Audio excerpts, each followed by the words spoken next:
नमस्कार। Follow up के इस लाइव सेशन में आपका स्वागत है। आप कैप्शन पढ़ रहे होंगे कि दूसरी बार राजभवन से 1932 आधारित जो स्थानीय नीति का संबंधित जो विधेयक पास कराया गया था उसको राज्यपाल ने लौटा दिया है।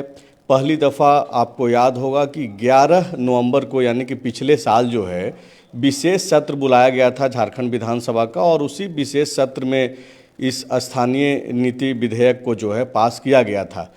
एक साल बीत गया है, एक साल से कुछ दिन ज़्यादा ही हो गया है और अभी भी जो है ये कानून का रूप नहीं ले पाया है। उसके पीछे की कई सारी वजहें हैं। एक जो दो वजहें जो राज्यपाल रमेश बैस जब उस वक्त थे, उन्होंने जब पहली दफ़ा इस विधेयक को लौटाया था उसमें उन्होंने बाकायदा कहा था कि इस विधेयक में जो तृतीय और चतुर्थ वर्ग की नौकरियों में 100% रिजर्वेशन की जो बात कही गई है वो संवैधानिक नहीं है, असंवैधानिक है, और यह कहते हुए उन्होंने इस विधेयक को लौटा दिया था। लेकिन जब राज्य भवन से यह विधेयक लौटाया गया था तो वो विधानसभा को नहीं भेज करके सरकार को भेजा गया था। इस संबंध में बीच में जब सदन का सत्र चला उस दौरान कई सारे ऐसे विधायकों ने जब सवाल पूछा कि अभी स्थानीय नीति को लेकर के क्या स्थिति है, अगर राज्यपाल की तरफ से लौटाया गया है तो वो विधेयक कहाँ है, तो बाकायदा विधानसभा में ये बोला गया कि विधानसभा को जानकारी ही नहीं है कि लौटाया गया है कि नहीं।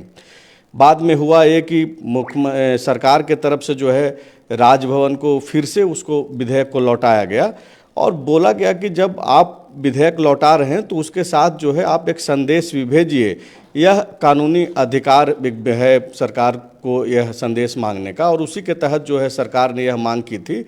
अब जा कर के आज दैनिक भास्कर ने एक खबर छापी है और उस खबर के मुताबिक यही है कि विधेयक दूसरी बार लौटा दिया गया है। 1932 आधारित स्थानीय नीति से जुड़ा हुआ जो विधेयक था, और साथ ही साथ संदेश भी दिया गया है। हम इस मुद्दे पर बातचीत करेंगे कि इसका क्या पॉजिटिव और नेगेटिव एस्पेक्ट्स हैं और क्या बातचीत चल रही है। चूँकि एक साल से जो युवा हैं, जो झारखंड के लोग हैं, वो काफ़ी इंतज़ार कर रहे हैं इस विधेयक से संबंधित। बीच में आपको याद होगा कि जो झारखंड सरकार को चलाने के लिए जो कोऑर्डिनेशन कमेटी है जिसके मुखिया हैं गुरुजी शिबू सोरेन, उन्होंने भी एक बैठक में इस बात को लेकर के कहा था कि भाई इसको जल्द से जल्द जो है इस पे काम शुरू हो और स्थानीय नीति का अगर कोई मामला पेंच फंस रहा है तो उसको निपटारा करके उसको जल्द से जल्द जो है पास कराया जाए, उसको कानून का रूप दिया जाए। पंडित जी, अभी क्या है ये जो लौटाया गया है और जो मंतव्य यानी कि जो संदेश दिया गया है राजभवन के जरिए सरकार को, वो क्या है? पब्लिक को इसको किस तरीके से समझना चाहिए? देखिए, सरकार ने एक विधेयक पेश किया विधानसभा में। सरकार चाह रही थी एक ऐसा कानून बने कि जिनके पास 1932 का खतियान है वो यहाँ के स्थानीय होंगे, और साथ ही 3rd और 4th ग्रेड की जितनी भी नौकरी होगी उनमें 100% स्थानीयों के लिए आरक्षित होगा, रिजर्व। मतलब दूसरे किसी भी राज्य से लोग नहीं भर पाएंगे उस फॉर्म को। ये विधेयक पास करके भेजा गया। उसमें एक क्लॉज डाल दिया गया कि ये विधेयक तभी मान्य होगा जब ये 9वीं अनुसूची में डला जाएगा, तभी से ये मान्य होगा। तब तक सरकार अपना पुराना काम करती रहेगी। मतलब नियुक्ति प्रक्रिया निकालने वाला जो तरीका है, बाकी जो पहले के नियम के मुताबिक, रघुवर दास के नियम के अनुसार वो चलती रहेगी। लेकिन जैसे ही ये विधेयक गया राजभवन तो रमेश बैस ने वापस किया, ये कहते हुए कि ये संवैधानिक तौर पे सही नहीं है, और उन्होंने सरकार को लौटाया। जबकि ये प्रॉपर्टी विधानसभा का हो जाता है जब विधानसभा से भेजा जाता है। तो दूसरी बार सरकार ने ये कहा कि आप प्रॉपर कारण बताइए लौटाने का और संबंधित सही जगह जो विधानसभा है वहाँ भेजिए। तो नए जो सीपी राधाकृष्णन जो हैं नए राज्यपाल, इन्होंने अटॉर्नी जनरल का उसमें जो मंतव्य मांगा था उसको उन्होंने दिया है। उसमें उन्होंने 2 चीज़ इंगित की है कि आप अगर यहाँ के लोगों को नौकरी देना चाहते हैं तो आप रिजर्व के जगह प्राथमिकता शब्द का इस्तेमाल कीजिए, तो वो कानून के दायरे में नहीं आएगा। क्योंकि अगर आप रिजर्व करते हैं किसी भी सीट को तो उसके लिए राज्य सरकार पावर नहीं रखती, उसके लिए केंद्र ही पावर रखता है कि किसी खास जगह को किसी खास टाइम लिमिट के लिए रिजर्व किया जा सकता है। मतलब अभी जो लौटाया गया है बिल, उसमें ये कहा गया है कि आप 100% रिजर्वेशन की बात मत कहिए, हाँ। आप तृतीय और चतुर्थ वर्ग में यहाँ के लोगों को 100 प्राथमिकता की बात कहिए कि यहाँ के लोगों को ही प्राथमिकता दी जाए। हाँ, अब उसमें दो तीन चीज है कि स्थानीय कौन। तो 1932 आधारित सरकार ने जो विधेयक भेजा है, ये विधेयक बाबूलाल मरांडी ने भी भेजा था, और बाबूलाल मरांडी ने उस समय बिहार का दिया था कि बिहार में ऐसा है, हूबहू हम लागू कर रहे हैं। लेकिन आपको याद होगा जब ये पूरी चर्चा चल रही थी, बाबूलाल मरांडी का 5 जजों का बेंच ने फैसला दिया था, चूंकि वो उस समय तमिलनाडु का मामला चल रहा था कि क्या ऐसा सरकार कर सकती है। अभी रिसेंट में आया जो 7 जजों का सुप्रीम कोर्ट का बेंच ने किया कि नहीं, 9वीं अनुसूची में डालने से ऐसा नहीं हो सकता कि हम इसका आकलन या इसका समीक्षा नहीं की जा सकती। किसी भी कानून को अगर केंद्र सरकार बना दे, राज्य सरकार बना के और 9वीं अनुसूची में डाल दे और ये कहे कि कोर्ट में ये तो मतलब इसको कोई चैलेंज नहीं है, हाँ, तो सुप्रीम कोर्ट ने कहा कि नहीं, ये गलत है, हम करेंगे और 9वीं अनुसूची में भी डालने के बावजूद भी करेंगे। तो उसमें कई बार जो एक्टिविस्ट हैं उस जरूरत पड़ने पे किया जा सकता है जैसा सब। हाँ, तो उसमें कहा गया कि कोई टाइम बाउंड बताए कब का। कई बार कई ऐसी चीज़ें हैं जो 9वीं अनुसूची में डाली गई, तो वो मामला अभी है, चल रहा है। राजभवन के तरफ से ये कहा गया कि भाई आप यहाँ के लोगों को देना चाहते हैं नौकरी, प्राथमिकता दीजिए। अब देखिए, प्राथमिकता ऐसी शब्द है जो अपने आप में बहुत वेग है। वेग ये है कि अगर मान लीजिए ST, SC, OBC और EWS, ये तो कहीं कोई लोचा नहीं है, 60 उनका रिजर्व है और मतलब वो उनको मिलेगा। लेकिन जनरल कैटेगरी में 50 नंबर हमको मिला, 50 नंबर आपको मिला, तो प्राथमिकता किस आधार पर तय होगी?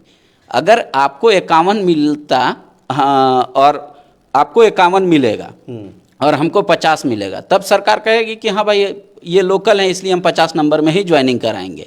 लेकिन जहाँ एकदम बिल्कुल टाई हो जाएगा मामला, तो प्राथमिकता शब्द थोड़ा सा वेग है। और ऐसे सामान्य तौर पे सरकार के पास बहुत सारे उपाय हैं, कई राज्यों में है प्राथमिकता। जैसे अभी बिहार में, हर जगह बिहार का उदाहरण दिया जा रहा था कि भाई वो 9वीं अनुसूची में भी नहीं है। लेकिन कई ऐसे आज भी देश में कानून हैं जो गलत प्रैक्टिसेस में हैं ऑलरेडी, लेकिन उस पर कोई कभी ने बात ही नहीं उठाया, उंगली नहीं उठाया। इसीलिए बिहार सरकार ने अभी उसमें संशोधन कर दिया और कहा कि नहीं, किसी भी दूसरे राज्य के पूरे देश से भारत का नागरिक भारत में बिहार में भर सकता है फॉर्म। आप जो बोल रहे हैं, तो आपकी बातों को सुनने के बाद मुख्यमंत्री हेमंत सोरेन की एक बात याद आ रही है। आपको याद होगा कि 60-40 को लेकर के जब पूरे झारखंड का युवा जो है सड़कों पे था, आंदोलनरत था, तो मुख्यमंत्री ने सदन के अंदर एक बात कही कि 60-40 है कानून, लेकिन ऐसा नहीं है कि 40 का 40% सारे के सारे लोग जो है बाहर के ही लोग आ जाएंगे। हमारे पास विकल्प हैं। अभी तो 10 से 20% लोग बाहर से आ रहे हैं और उसको भी हम रोकने का कोशिश कर रहे हैं कि 10-20% जो बाहरी लोग आ रहा है नौकरियों में, सरकारी नौकरियों में, उसको भी रोकेंगे। आप वही बोल रहे हैं कि ये जो प्राथमिकता वाली शब्द है, आप प्रैक्टिस में ला करके आप उसको रोक सकते हैं। हाँ, लेकिन वो 100% नहीं हो सकता। अभी बिहार सरकार ने ही अपना खुद उनका डाटा है कि 88% लोग बिहारी हैं और बाकी जो 12% लोग हैं, 86% बिहार के लोगों को और 14%, हाँ 14% मतलब पूरे भारत से लोग बिहार में ज्वाइन किए। तो वो एक शब्द है। लेकिन उससे पहले प्राथमिकता किन के लिए? तो प्राथमिकता झारखंडियों के लिए। तो झारखंडी कौन? तो झारखंडी कौन अगर 1932 आता है तो फिर ये मामला लटक सकता है, क्योंकि इस पर ऑलरेडी झारखंड हाई कोर्ट का मामला आ गया है। लेकिन उस मामले को किसी भी सरकार ने सुप्रीम कोर्ट में चैलेंज नहीं किया है, इस बात को समझना चाहिए। तो आप ये बोल रहे हैं कि स्थानीयता का जो मामला है 1932 आधारित, वो सिर्फ अभी जो नियोजन को लेकर के विवाद चल रहा है, हाँ। नियोजन का मामला अगर निपटा भी लिया जाए, हाँ। तो बाद में फिर स्थानीयता का मानक क्या होगा, हाँ। उस पे भी चैलेंज होगा। हाँ। जैसा कि पहले हुआ है, हाँ। हाईकोर्ट से झटका मिल चुका है। हाँ, तो लेकिन मान लीजिए झारखंड सरकार बाबूलाल के समय हारी और बाबूलाल की सरकार चली गई, लेकिन दूसरी सरकार किसी ने भी झारखंड हाई कोर्ट के उस फैसले को सुप्रीम कोर्ट में चुनौती नहीं दी। लेकिन पांडे जी, एक चीज यहाँ पे ये भी है कि 1932 को लेकर के जो एक हार्डलाइन था, हालांकि बातचीत में तो स्थानीयता का मतलब 1932 ही है। झारखंड में जो रहने वाले लोग हैं, यहाँ के जो लोग हैं, वो इसी में दिशा में सोचते हैं और वो उनका सीधा सा लाइन है कि भाई 1932 होना चाहिए। नहीं। लेकिन जैसे ही ये विधेयक पास हुआ सदन से और बाद में कांग्रेस के ही जो एक सांसद हैं गीता कोड़ा या फिर दूसरे जो कई सारे नेता हैं कांग्रेस के, उन लोगों ने बाकायदा सवाल खड़ा किया कि कोल्हान जैसे क्षेत्रों में क्या होगा जहां पे अंतिम सर्वे ही जो है 65 में हुआ है। तो इसको लेकर के भी मुख्यमंत्री ने अपनी राय स्पष्ट कर दी है कि कोई छूटेगा नहीं, जहां अंतिम सर्वे का मसला है वो अंतिम सर्वे के तहत ही होगा और उनको भी स्थानीयता का मिलेगा। तो फिर वहाँ पे सरकार दो आंख से देखेगी, फिर वो कोर्ट में चैलेंज हो जाएगा। कोल्हान में अगर आप लास्ट सर्वे को मान रहे हैं तो फिर कहेगा रांची में क्यों नहीं लास्ट सर्वे, पलामू में लास्ट सर्वे क्यों नहीं, पाकुड़ में क्यों नहीं। पाकुड़ के 2 ऐसे प्रखंड है जहाँ सर्वे हुआ ही नहीं आज तक, अंग्रेज के ज़माने से लेके अभी तक कभी, तो उनका क्या होगा। तो वो एक सिस्टम वो है। दूसरी बात ये है कि सरकार अगर जिला स्तर पे नौकरी निकाले तो जिला स्तर पे नौकरी में रिजर्वेशन में भी अभी बहुत जगह है कि ओबीसी का जो आरक्षण है जिला में, कई जिला में शून्य है, तो उसमें भी नहीं जा सकती है सरकार। अच्छा सनी, एक जो पॉइंट था जब रमेश बैस यहाँ के राज्यपाल थे और जब वो विधेयक को लौटाए थे तो उसमें उन्होंने कहा कि संविधान का जो धारा 16 है उसके तहत नियोजन के मामले में समान अधिकार है, मतलब कि पूरा देश का कोई भी लोग जो है कहीं भी फॉर्म भर सकता है, उनको आप फॉर्म भरने से नौकरी करने से रोक नहीं सकते हैं। आप चूँकि लगातार युवाओं के आंदोलन को कवर करते रहे और आपसे संपर्क में भी लोग रहते हैं, वो कैसे देख रहे हैं आप, जबकि 1 साल से ज़्यादा का वक्त हो गया है। आप देखिए ना कि 11 नवंबर को ही विशेष सत्र हुआ था पिछले साल, अभी हम लोग आज जब हम लोग बातचीत कर रहे हैं तो 2023 में बातचीत हो रही है, तो ये जो चीज़ें हो रही है तो इसका क्या असर पड़ रहा है युवाओं के ऊपर। देखिए, एक मैसेज तो अब तक ये क्लियर चला ही गया है कि सरकार चाहती तो यहीं से इसे जो है कानून का रूप दिया जा सकता था। अभी देखिए कि पिछले दिनों जब अमित महतो जो पूर्व विधायक हैं उनका भी मैं इंटरव्यू कर रहा था, तो वो चूँकि इसी बात को लेकर झारखंड मुक्ति मोर्चा से अलग हुए और उसके बाद पूरे झारखंड में आंदोलन शुरू किए। उन्होंने कहा कि जिस तरह से रघुवर दास ने 1985 को लागू किया उसी तरह यहीं से सब कुछ कर देना चाहिए। लेकिन अब जो कि सरकार का जो तर्क है विधानसभा के अंदर, मुख्यमंत्री भी जिस तरह से बोले कि हम लोग चाहते हैं कि ठोस बने, ऐसा नहीं हो कि हम लोग बना दे फिर कोई कोर्ट जाए और मामला फिर फंस जाए। तो अब सवाल है कि सचमुच में अगर ठोस चाहते हैं तब तो उस हिसाब से देखा जाए कि राज्यपाल अगर दूसरी बार लौटाए हैं तो वो भी तो ठोस ही करने के लिए इसे लौटा रहे हैं कि कहीं से भी कोई इसमें कमी न रहे। तो अब मैसेज तो एक चला गया कि सरकार चाह नहीं रही है कि 1932 आधारित स्थानीय नीति बने, और यही वजह है कि इसे भेजा जा रहा है यहाँ से राज्यपाल के पास, उसके बाद सेंट्रल जाएगा।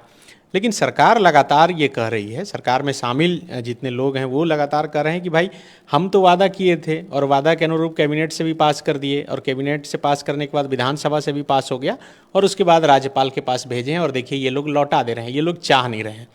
ये बात लगातार आप देखिए कि मुख्यमंत्री हेमंत सोरेन की जितनी सभाएं हुई उसके बाद कैबिनेट और विधानसभा से पास होने के बाद हर सभा में इस बात का जिक्र हुआ, और उसके बाद देखिए कि स्थानीय ये आंदोलन भी थोड़ा कमज़ोर पड़ा। जितने भी लोग जो है छोड़ कर गए थे, आप गीता श्री उरांव देखिए, इसी मांग को लेकर वो भी कांग्रेस से अलग हो गई थी, पिछले दिनों वो कांग्रेस में वापस आ गई। तो इसका मतलब जो लोग आंदोलन कर रहे थे वो कहीं ना कहीं कन्विंस भी हो रहे हैं सरकार से कि भाई सरकार तो अपने स्तर से सभी काम करके भेज दी, अब आगे क्या होता है इसमें देखा जाए। लेकिन रहा कि सवाल आपका था कि फ़ायदा और नुकसान का, कि कितना रिजर्वेशन जिस तरह से बाद में इसमें नियोजन जोड़ा गया और मतलब चर्चा के दौरान विधानसभा में, और कहा गया कि 100% रिजर्वेशन जो है स्थानीय को दिया जाए। अब चूंकि उसको लेकर भी संवैधानिक सवाल है कि आप 100% रिजर्व नहीं कर सकते हैं, तो और यही वजह है कि अभी 60-40 जो अभी वर्तमान में स्थानीय नीति है यहाँ पर, जिसको परिभाषित किया गया और ये पूरा चर्चा हो गया कि भाई 60-40 वाली नीति है, इस पर भी मुख्यमंत्री खुलकर बोले और बोले ये 60-40 ऐसा नहीं है कि 40 बाहर जो आप बता भी रहे थे, मुख्यमंत्री इसको तोड़ कर भी बता चुके हैं कि ऐसा थोड़ा कि 40 में हम लोग का लोग नहीं आ पाएगा, मतलब लोकल यहाँ का नहीं आ पाएगा, उसमें तो आएगा ही, तो हम लोग कैसे ब्लॉक कर सकें इस पर भी काम कर रहे हैं। तो अब चूँकि राज्यपाल लौटाए हैं और आज अखबार में खबर छपी है, मुख्यमंत्री हेमंत सोरेन भी जो जानकारी है उसके अनुसार दिल्ली गए हैं, तो अब आगे इस पर क्या कुछ होता है ये भी देखना बड़ा दिलचस्प होगा। लेकिन ये तो अभी चलेगा, मुझे लगता है कि चुनाव लगता है कि इसी में पार हो जाएगा। मतलब आप ये बोल रहे हैं कि फायदा नुकसान से इतर पॉलिटिकल परसेप्शन बनाने में पक्ष के भी लोग और विपक्ष के लोग भी जो है सफल हो रहे हैं। विपक्ष एक और बोल रहा है कि भाई आप इसको नौवीं अनुसूची के लिए और 100% रिजर्वेशन के नाम पे आप यहाँ के युवाओं को क्यों रोकने का काम कर रहे हैं। दूसरी तरफ सत्ता पक्ष जो है ये बोल रहा है कि आप जो है क्यों नहीं इसमें मदद कर रहे हैं और नौवीं अनुसूची में क्यों नहीं इसको वहाँ से, चूंकि अब केंद्र में बीजेपी की सरकार है। बहरहाल जो एक बात जो पांडे जी अभी बोल रहे थे कि भाई अगर चाईबासा में अंतिम सर्वे इस समय हुआ था तो फलाने जगह इस समय हुआ था। आपको याद होगा कि जब मुख्यमंत्री हेमंत सोरेन विधानसभा में बोल रहे थे इस पर लास्ट टाइम, तो उन्होंने कहा था कि हम लोग इसमें ये भी करेंगे कि भाई जहाँ कहीं भी लास्ट सर्वे सेटलमेंट हुआ है उसको भी इसमें जोड़ा जाएगा। और उसके बाद ही मुझे लगता है कि गीता कोड़ा जो कांग्रेस की सांसद हैं वो शांत हुई।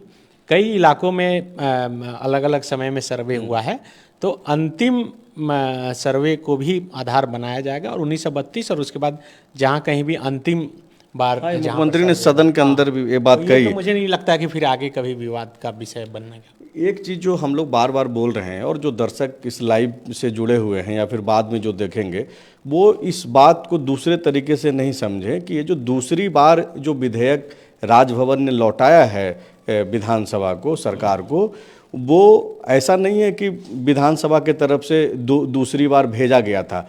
पहली दफ़ा जो विशेष सत्र के दौरान जो खतियान आधारित 1932 के खतियान आधारित स्थानीय नीति का जो विधेयक पास हुआ, उस दौरान उस पास होने के बाद जो राज्य भवन को जो विधेयक भेजा गया था उसी के बाद से ये दूसरी बार भेजा गया है।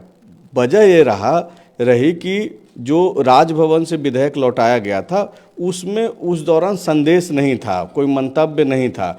तब जाकर के 27 जुलाई को जो है 2023 इसी साल 2023 में ही जो है 27 जुलाई को सरकार की ओर से एक पत्र लिखा गया और बोला गया कि भाई आपने जो मेरे पास भेजा है उसको आप विधानसभा को भी भेजिए और मेरे पास भी भेजिए। और उस दौरान कहा क्या गया, बोला गया कि ये जो संविधान के अनुच्छेद 200 एवं झारखंड विधानसभा की प्रक्रिया तथा कार्य संचालन के नियम 98 खंड 1 के तहत जो है राज्यपाल के संदेश के साथ राज्य सरकार एवं विधानसभा को उपलब्ध कराएं ताकि जो है फिर से इसको विधानसभा के पटल पर लाया जाए। जो भी त्रुटियां राजभवन से गिनाई जा रही है या फिर जिनको दूर करके इस विधेयक को कानून का शक्ल दिया जा सके, उसको लेकर के हेमंत सोरेन की सरकार ने 27 जुलाई को एक पत्र राजभवन को लिखा और कहा कि भाई आप जो है फिर से हमको भेजिए। तो उसी आधार पे जो है दूसरी दफ़ा विधेयक लौटाया गया है जिस पे हम लोग बातचीत कर रहे हैं। पांडे जी से फिर से उसी सवाल है पांडे जी कि इसका मतलब क्या हो सकता है। मान लिया ये जो परसेप्शन पॉलिटिकल तो बनाया ही जा रहा है, क्या ऐसे ही करके एक साल तो कट गया, क्या आने वाले वक्त में अब तो चुनाव में जा रहा है पूरा देश ही, लोकसभा का चुनाव है और 2024 में ही विधानसभा का भी चुनाव होना है, तो क्या आप इसको मान रहे हैं कि एक सिर्फ एजेंडा बन करके रह जाएगा? नहीं, अभी तो विधानसभा का सत्र है, सरकार के पास हालांकि समय कम है, फिर से इसको कैबिनेट में पास करेगी, फिर विधानसभा में लाएगी।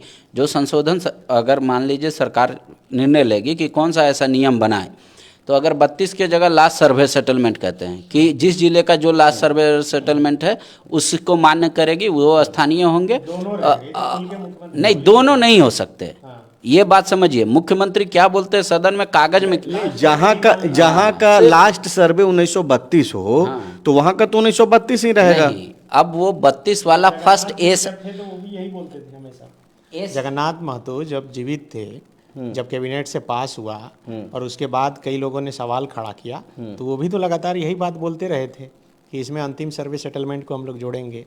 नहीं, तो फिर दो तरह की बात हो जाएगी। पूरे राज्य में एक ही कानून लागू होता है। 1932 पहला आरआर सेटलमेंट सर्वे था, वो पूरा टोटल इन ऑल। उससे पहले 1908 में हुआ था, उसके बाद नहीं हुआ, 72 में हुआ। तो ये जो आंदोलन जोर पकड़ा, मैं चाहे जिसके भी बदौलत या फिर चूंकि झारखंड मुक्ति मोर्चा का भी ये मुद्दा रहा, तो ये लोग भी इसी बात को लेकर कहते रहे कि 1932 और अंतिम सर्वे सेटलमेंट। आप चाहे सूर्य सिंह बेसरा का नाम लीजिए, आप चाहे गीता श्री उरांव का नाम लीजिए, आप चाहे अमित महतो का नाम लीजिए, चाहे जयराम महतो का नाम लीजिए, जितने लोगों ने इसको लेकर अभी हाल फिलहाल में आंदोलन किया, सबके जुबान से यही दो बात निकली। कोई ऐसा नहीं है कि 1932 पर अडिग है, क्योंकि उसे पता है कि पूरे झारखंड में 1932 में जो है सर्वे हुआ ही नहीं है। नहीं, तो वो क्या आंदोलन करते हैं और क्या डिमांड करते हैं सरकार से, उनका नैतिक लोकतांत्रिक अधिकार है, वो कानूनतः सही है कि नहीं।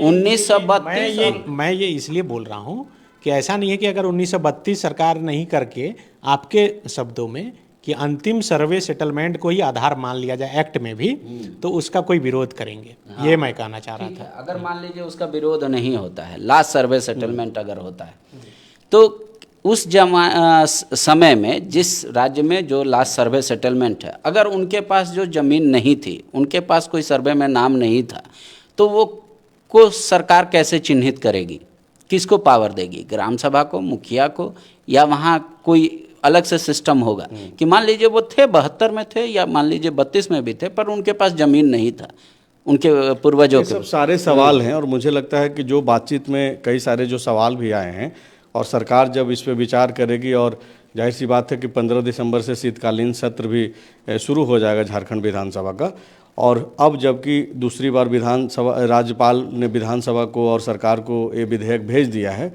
तो इस पूरे शीतकालीन सत्र में 1932 का जो मुद्दा है, स्थानीयता का जो मुद्दा है, वो एक बार फिर से चर्चा के केंद्र में रहेगा, जोरों पे रहेगा, और उसी दौरान ये सारे सवालों का जवाब मिलेगा। आपका भी कोई सवाल है तो कमेंट बॉक्स में आप अपना कमेंट कर दीजिए, और हम लोग कोशिश करेंगे कि आने वाले वक्त में जब नेता, मंत्री, विधायक कोई मिलते हैं तो उनसे जो है आपका सवाल का जवाब हम लोग लें। तक आप सवाल देखिए, और कुछ दर्शकों के लिए मैं क्लियर कर देता हूँ।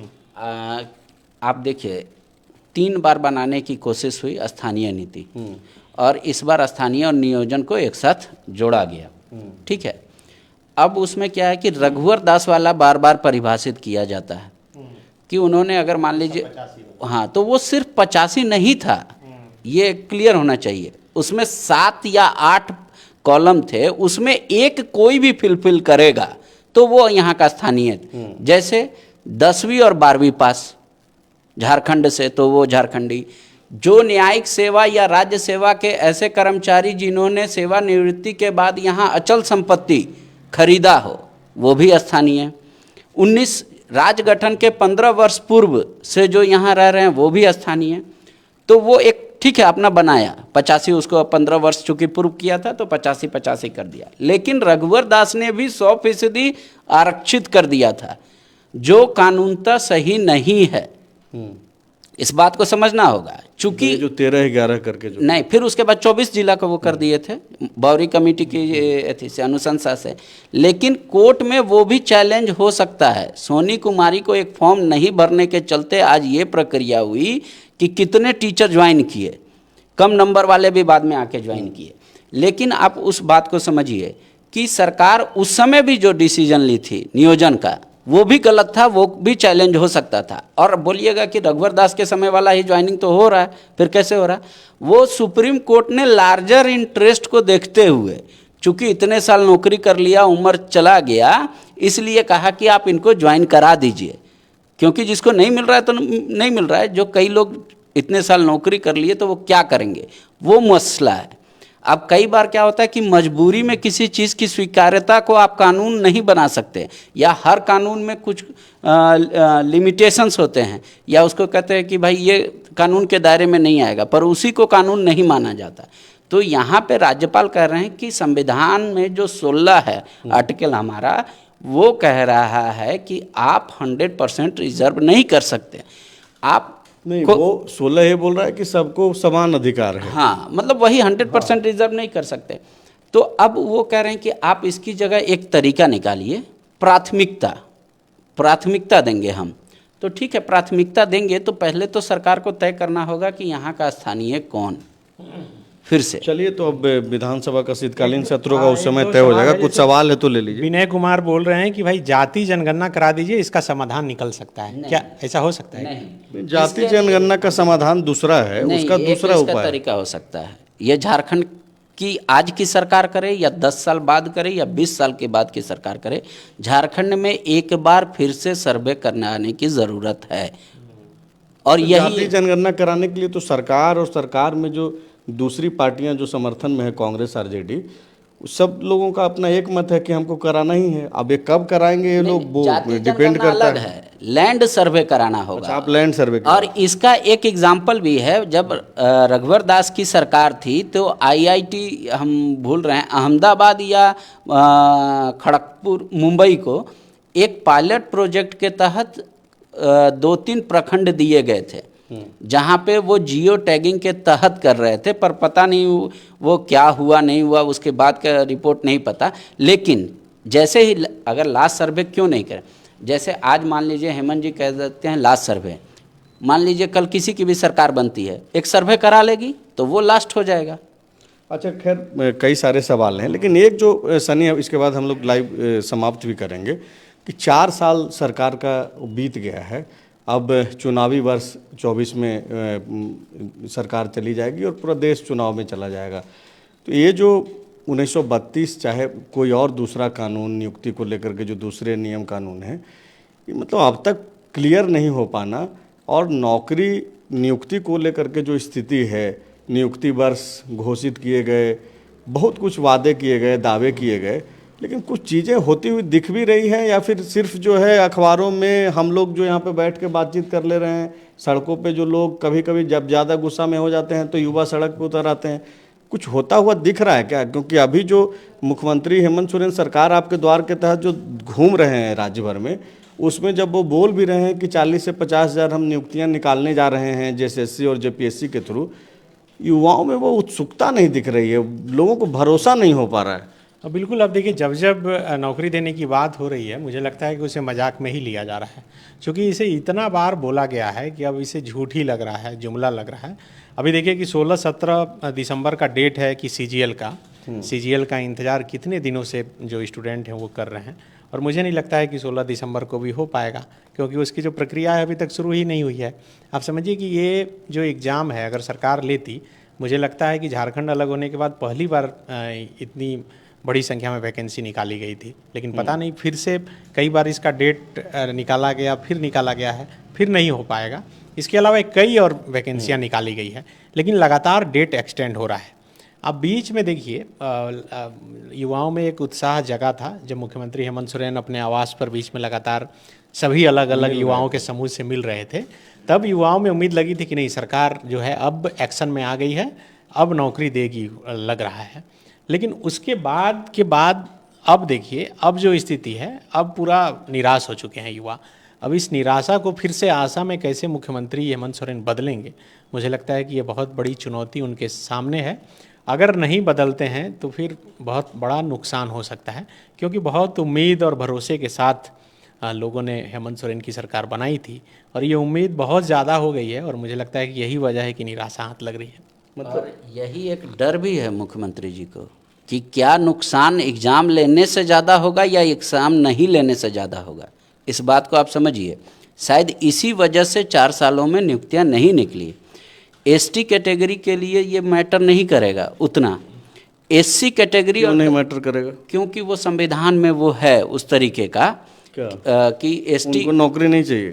नहीं, उनको चाहिए। कब से वो एसटी कैटेगरी में है और कहाँ के बासिंदे हैं तो उनको एसटी माना जाएगा या नहीं। एससी और ओबीसी, खासकर ओबीसी, यहाँ एक बड़ा वर्ग ये मानता है कि दूसरे राज्य से अधिक ओबीसी आए हैं, ठीक है, तो ओबीसी का आरक्षण वो कर रहे हैं। इसी वजह से आप देखिएगा कि खासकर ज़्यादातर जो आंदोलन हो रहा है 32 को लेकर, वो ओबीसी समुदाय में हो रहा है। इस बात को आपको समझिए कि एक ओबीसी में, अगर 1932 को लेकर के या फिर दूसरे नियमावली को लेकर के जो भी आंदोलन हो, अगर बात नौकरी की, नौकरी तो सबको चाहिए, या फिर एसटी कैटेगरी के हों, एससी के हों, या फिर ओबीसी के हों, जनरल के हों, नौकरी चाहिए। लेकिन मेरी नौकरी किसी और को क्यों देंगे, ये मुद्दा उठ रहा है ना। अगर इस कारण वैकेंसी नहीं निकले। हाँ, वो मुख्यमंत्री जी की, शायद, मैं ये शायद शब्द लगा रहा हूँ, शायद बोल करके मुख्यमंत्री के मन में क्या चल रहा है उससे ना आप समझ सकते हैं ना पब्लिक समझ पाएगी। दरअसल जो सामने से दिखेगा, सामने से जो करता हुआ दिखेंगे मुख्यमंत्री और उनकी पूरी टीम, वही लोग समझ पाएंगे। तो ये जो सनी बोल रहे हैं, पांडे जी जो बोल रहे हैं कि भाई ये चुनौती तो अब है सरकार के सामने कि जो वायदे उन्होंने किए, जो सपने दिखाए, उसको कैसे पूरा करेंगे। लेकिन अभी एक मौका भी है, हाल ही अब तुरंत जो है विधानसभा का शीतकालीन सत्र शुरू होने जा रहा है। आपके पास विकल्प है, आप समय है आपके पास कि ये जो त्रुटियां रह गई है, जो कि राजभवन से भी याद दिलाया जा रहा है, उसमें सुधारिए। और अभी जो एक साल का जो समय बचा है उसमें आप उन आकांक्षाओं को पूरा कर सकते हैं जिसको लेकर के आप 2019 में बतौर नेता प्रतिपक्ष और आपकी पूरी टीम जो है घूम रही थी, लोगों को अपने वायदे गिना रहे थे कि भाई हम जब आएंगे तो ये करेंगे और वो करेंगे। लेकिन अगर युवा निराश है तो इस निराशा को आप आशा में कैसे तब्दील करना है, वो आप ही के हिस्से का काम है। तो हम लोग तो उम्मीद ही करेंगे, पब्लिक भी उम्मीद ही कर रही है, बाद बाकी तो चुनाव होना है, चुनाव होगा, आप लोग सब इंतज़ार कीजिए। और अगर जो दर्शक जुड़े हुए हैं इस पूरे लाइव में, आपको कैसा लगा आप कमेंट भी कर सकते हैं। शुक्रिया।